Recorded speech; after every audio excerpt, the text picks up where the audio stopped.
Welcome to A Guide to Every Deck in EDH. Today we are looking at Circu Dimir Lobotomist, and this is one of the sweetest decks we're going to be covering. So, Circu Dimir Lobotomist is a 4-mana Dimir 2/3, and it says, whenever you cast a spell, exile the top card of target player's library, and similarly, whenever you cast a black spell, remove the top card, or exile the top card of target player's library. Your opponents can't play non-land cards with the same name as a card exiled from the game with Circu.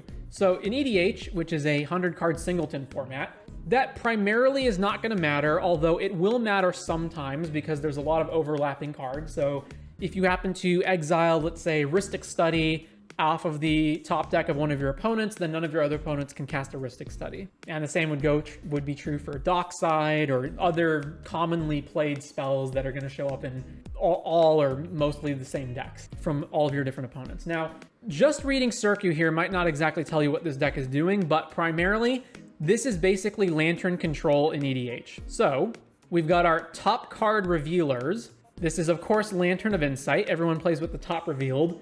And also, Field of Dreams, the same thing. Everyone plays with the top revealed. So what are we doing here? Well, we want to get one of these two cards in play so that we always know what the top card of our opponent's deck is. And then with Circu out, we can make it so that any instant speed blue or black spell we play will exile the top card of an opponent's deck. So obviously, this is more difficult to do in EDH than Lantern control is to do in Modern. We only get one copy each of Lantern and Field of Dreams instead of 4 copies of Lantern.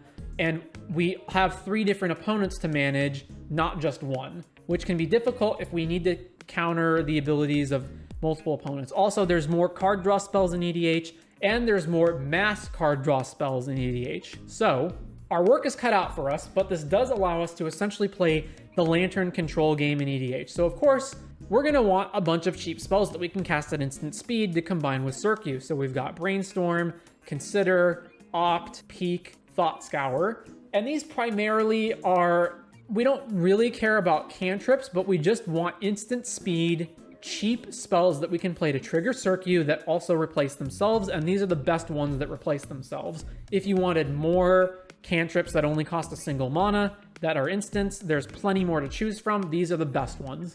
Then we have, of course, our own card draw. So Bolsa's Citadel, Mystic Remora, Rhystic Study, The Ring, etc. Frantic Search is in here because it's a, again, instant speed spell that we can play basically for free since it untaps 3 of our lands, which will trigger Circu. Obviously, we also need to prevent our opponents from drawing extra cards. So we're going to have Stax cards like Narset, more on that later, and Necro. We are playing our own combo pieces. We're in Dimir, so why not play Thoracle and, Demonic Consultation?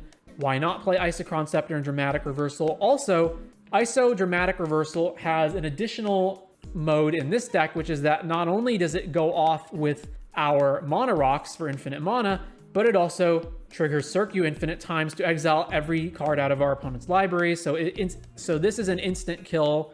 Rather than an infinite mana outlet like, let's say, Thrasios or something, it just auto-kills our opponent when we have at least 2 mana worth of Mana Rocks. Then we got a bunch of counter spells to make sure that we are protecting Circu or just countering relevant spells from our opponent. And these double up as ways to trigger Circu at instant speed. So let's say an opponent casts a spell that we need to counter. We can counter it while also exiling the top card of either their library or another library.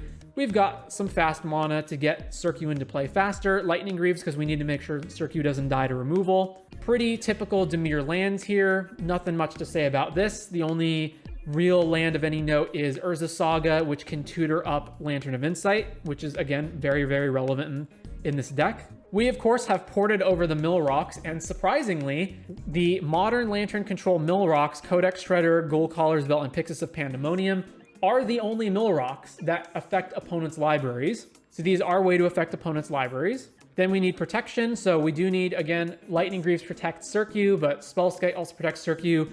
And because we're not really killing opponents very quickly, we want to play Ensnaring Bridge to shut down our opponent's ability to attack us. Cavern so we can get through counterspells. Various Mana Rocks to Mana Rock it out. A bit of removal, Rapid Hybrid, Pongify, Deadly Rawlook. All of these, of course, also double as Circu triggers. And then, of course, we need Stax cards. So one of the main issues with Lantern is that you oftentimes can't actually prevent your opponents from drawing every card out of their library. And especially with 3 different opponents, it's going to be really hard to manage all 3 libraries. But the benefit is we don't actually need to get rid of every single card they're going to draw. We only need to get rid of the relevant cards that they're going to draw, which means that if we can play Stax pieces that neutralize certain categories of cards, then we don't need to exile every single card and can cut down on the amount of necessary hits. So for anti-search, we've got Ashiok, Dream Render, and Opposition Agent to shut off our abilities, the opponent's ability to tutor. We've got Planar Void and Dothy Voidwalker to stop graveyards from being relevant. We've got Narset and Notion Thief to stop extra card draw, as well as Chains of Mephistopheles. So with any of these cards in play, we can basically like, oh, is our opponent going to draw a Peer into the Abyss? Doesn't matter, we have a Chains in play. Is our opponent going to draw a Demonic Tutor, Opposition Agent? Doesn't matter, they can draw that, it's irrelevant, right? So the more of these Stax pieces we build up, not only is it harming our opponent's ability to play their game plan, but it's also making it so that we don't have to exile as many cards from the top of their deck. Curse Totem to shut off creature activated abilities. Again, we are not green, we're not playing any Monodorks. We don't really have any activated creature abilities that matter. Circu's abilities are all triggered. So we can play this, shuts off all opposing Monodorks, all opposing activated creature abilities that are relevant. And then lastly, we have Zur's Weirding. So this is a 4-mana blue enchantment, and it says players play with their hands revealed. And if a player would draw a card, they reveal it instead, and then any player can pay 2 life to prevent them from drawing the card. So basically, you can pay 2 life to prevent a player from drawing any card. So this alone is basically the entire Lantern package rolled into one card. It simultaneously shows you all of your opponent's hands, every single card that they're going to draw, and lets you counter them. The downside is obviously you've got to pay life, and you don't have infinite life, so you will eventually get to a point where you're going to run out.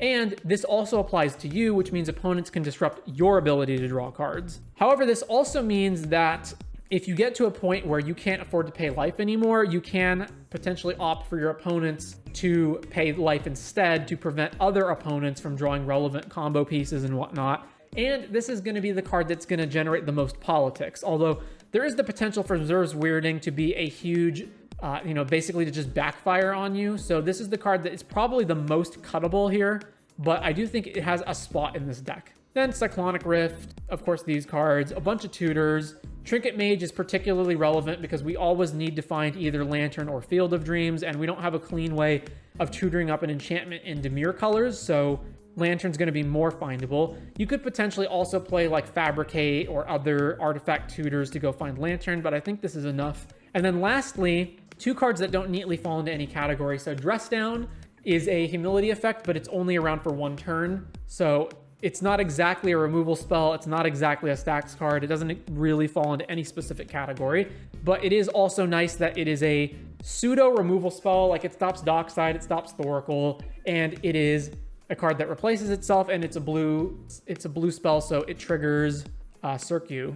And then lastly, Unwinding Clock is relevant not only to untap your Mana Rocks so that you can cast other instant speed stuff, but it also untaps your Mill Rocks, allowing you to have more control over what your opponents are drawing. So the biggest downsides to this deck are obviously going to be 1, Circu's 4 mana and it's only a 2/3, which means it dies to most stuff. 2, you really don't have a good way of controlling the board itself. Your primary way to do that is going to be Ensnaring Bridge, and then besides Ensnaring Bridge, you really don't have a good way to prevent yourself from getting attacked to death. It's really hard to manage all 3 opposing libraries at the same time, and because you're playing all of these Stax cards, you're basically going to have a bullseye on your head, and you'll probably, if you ever get into a position where you're trying to control all the players, they're going to be able to gang up on you and try to get out from under your soft lock. But if you ever wanted to play Lantern Control in EDH, this is the way to do it. So that is Circu Dimir Lobotomist in EDH.